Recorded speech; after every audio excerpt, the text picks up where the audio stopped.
Hello students, in this video we are continuing from the previous video the properties of matter.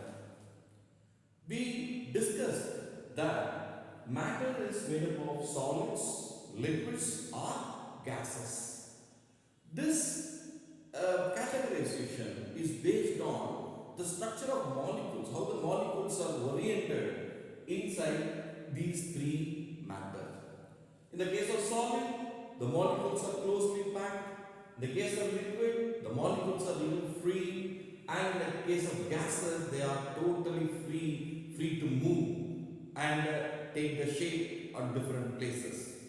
Now, we discussed about the solid particularly, and we studied about the mechanical property, and that was Hooke's law. Hooke's law states that stress is proportional to strain. What is stress? Stress is a deforming force acting over an area.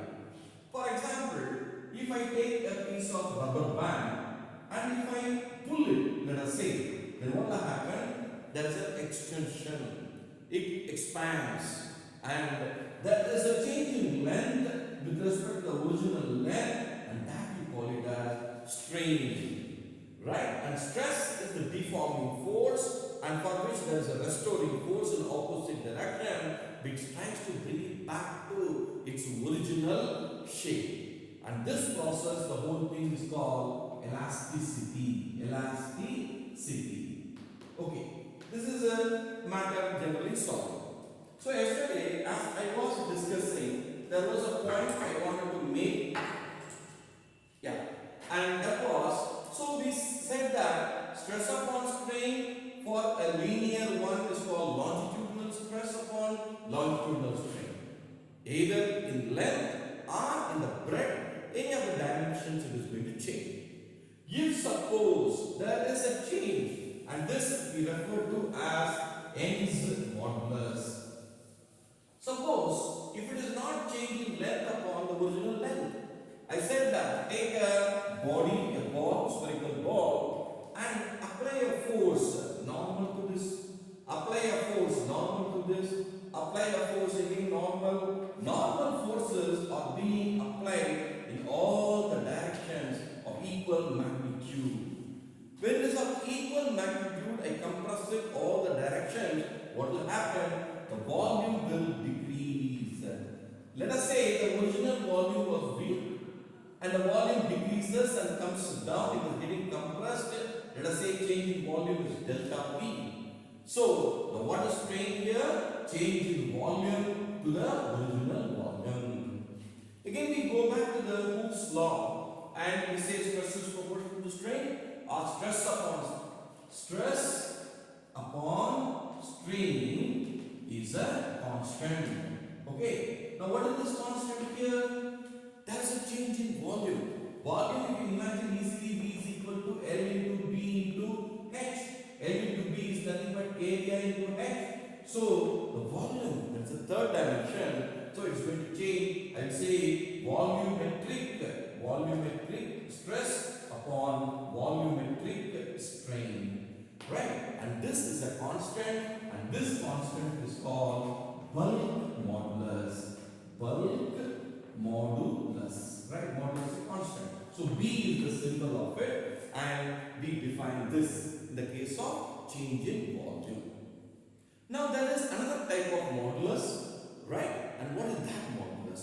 So that case is going to vary a little bit, and there you find that the volume is not going to change. Here, very carefully watch. I got a piece of here duster with me. I fix the duster now on the place here, on the plane, right? Let me place the duster like this. Let me place it like this, right? Now, let me draw a little higher, and that is more important concept. Okay, so let me take the surface. Let me take a block here, and the block is fixed here. It cannot move here. When I apply a force, there is no translatory motion. So, you have to understand. Now, how am I I'm going to apply a force just slicing it like this. And that is nothing but tangential force. See, tangent, I'm cutting it like this, right? So, a tangential force is being applied. When I apply a tangential force, being the bottom being fixed here, what will happen when the force is more? There will be a small movement or change in the shape like this, right? It is going to small, little movement is going to take place. Because the force which I apply is of large magnitude. So what will happen? It will push. You can see this in the case of a big rubber, what do you call, block. You take it and you can see that you can push it like this and movement. Or for example, you take a book, right? A heavy book you take it, right? And the bound part is there. You push the upper bound part, you will see all the papers will move a little uprighted like this. That also is an example, right? Now what is changing here? The angle is changing here, theta. For the force which we apply, the angle is changing here, and this is referred to as shearing. Shearing stress divided by shearing strain. Shearing strain. Okay, so what is the shearing stress here? That is the force I am applying over a given area divided by theta. The shearing strain is the angle in which it is being shifted, moved. Why? Because the force is applied. You will find that it is lesser magnitude, lesser magnitude, lesser magnitude, and it is able to push it till this level. The body cannot have translating motion because it is fixed at the bottom like this. Okay, and this is called shearing stress upon shearing strain, and this leads to something called shear modulus. Okay, shear modulus. A shear modulus is given by eta. Okay, eta. Okay, these are all Greek symbols. Don't worry about the symbols. Understand the concept. Okay, so there are three types of changes, deformations we can produce, either in the length, or in the area, or in the volume, or in terms of angle. Right? So these are the three types which you can have in the case of a solid. Now, with this concept, we move to the liquids and gases together, and this is called fluid. Right? Fluid means which can flow. Which can flow. You take water. Water in the river is flowing. Gas moves from one place to another place.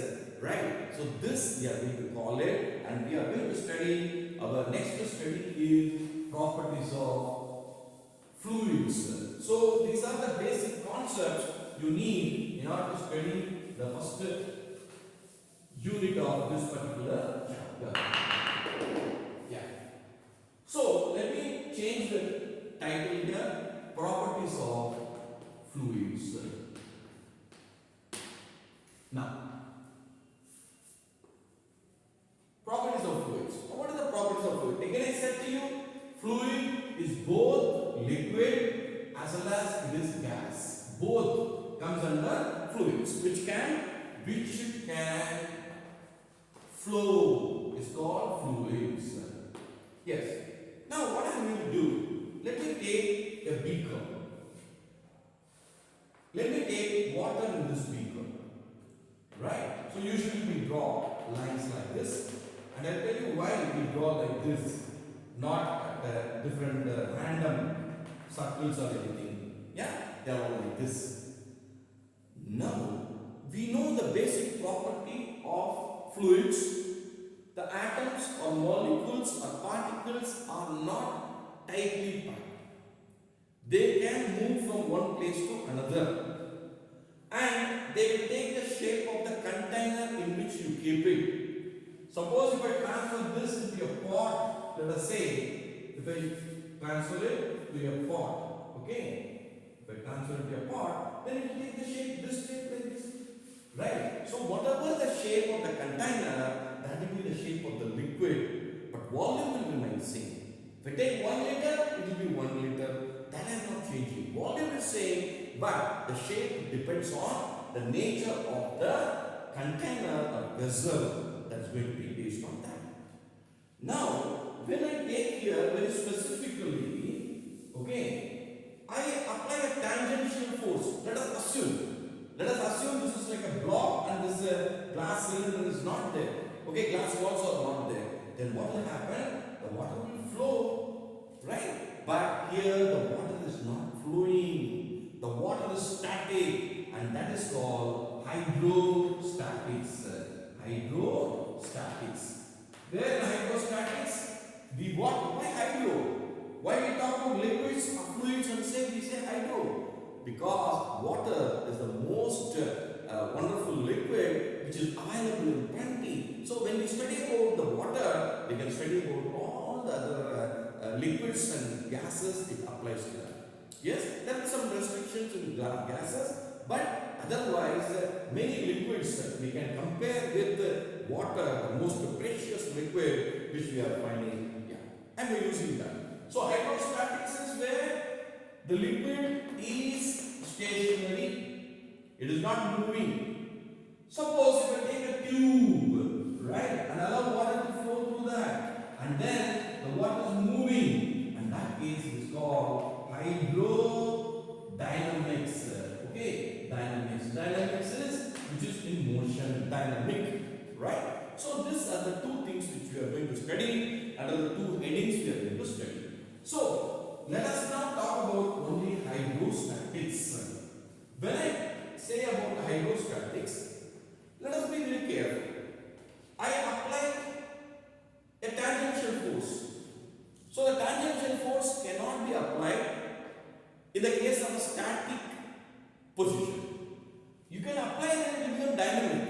Okay? So there is no tangential force. Then what other force will be there? Yes, the perpendicular force will be there. See, the liquid is there. Liquid is having a mass and it is acted upon by G, gravity. So mg is nothing but weight of the liquid. Okay, mg. Now you will find that it will apply a normal force to the bottom of the cylinder, bottom of the container in which we have placed. Yes, and also there will be a force in the sides of the liquid, also the sides of the container. Also, force is applied all the direction, but it is in equilibrium state. It is being placed in a container, and that is why we are discussing about hydrostatics.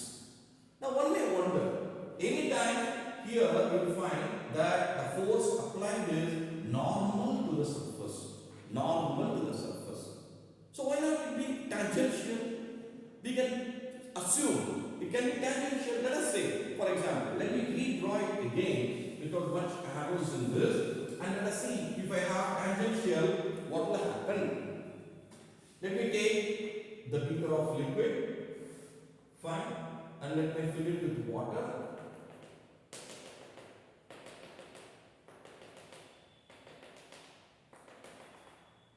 Yes, let me go to the bottom of it, and let me take a point here near the bottom. Let us say a tangential force is acting. A force is acting tangential. What I am trying to prove now, only perpendicular is possible. Tangential is not possible. If tangential is not possible, how can I prove it? So what I am saying, let us say I assume there is a tangential force. And for every action, there is an equal and opposite reaction. We say reaction is here. This is the point A which we supposed to be. Right? That's a reaction. Reaction is normal to the force here. Now, let me resolve it into two components. Okay? Let me resolve it into two components. One component in the horizontal way and another component in the vertical way. Let us say the angle acceptance here is theta. What is the angle with the surface? With the surface acceptance an angle theta. You know already resolution of vectors, and this is the r vector, and this is the horizontal component, and this is the vertical component, and this is the angle theta. So what does this imply? This is r because it is adjacent side to the angle. And shift you this is a perpendicular like this, and this is nothing but r opposite side, so r sine theta. So these are the two components when I resolve r. So one is the horizontal component, which is r cos theta, and the perpendicular component r sine theta. These are the two forces acting, two components of it. Okay, now let us see what will happen when you take it further, this theta. If the body is in motion, that means if there is a tangential force, the body will be moving. That means the r cos theta is equal to 0. R cos theta is equal to 0. What do you mean by that? There is no tangential force and the body is at rest, and this discussion is hydrostatics. The body is static, the water is static, so there is no tangential force, means the r cos theta value is 0. If r cos theta is 0, what is the only component left out? R sin theta. Only r sin theta. See the weight of the again let me erase this part here. Yeah. See the r sin theta is acting upward, and the weight of the liquid Wg, that is W is equal to mg, is acting downward, right? And they are equal and opposite. They are in equilibrium, and that is why it is at a static position. I hope you understand the concept here. We are trying to prove that there is no tangential force. That means shearing strain, shearing stress is not possible when it is going to be static. So no tangential force, there is no shear modulus. Okay, so that is not there in this case. But what is there? You'll find that the modulus we studied, I can compress this liquid. I have a what do you call power to compress. If I put a piston here and I compress it, I can compress it. And I can put a hole here, I can do anything I want. And when I do that, it will be next topic of our discussion. Now, what we are trying to do is that only perpendicular force acts on the surface in a static liquid, and there is no tangential force, and so there is no shear modulus in the case of a liquid or the case of a liquid which is static. In the next discussion, we will take further the next units, concepts, and we will go ahead of it.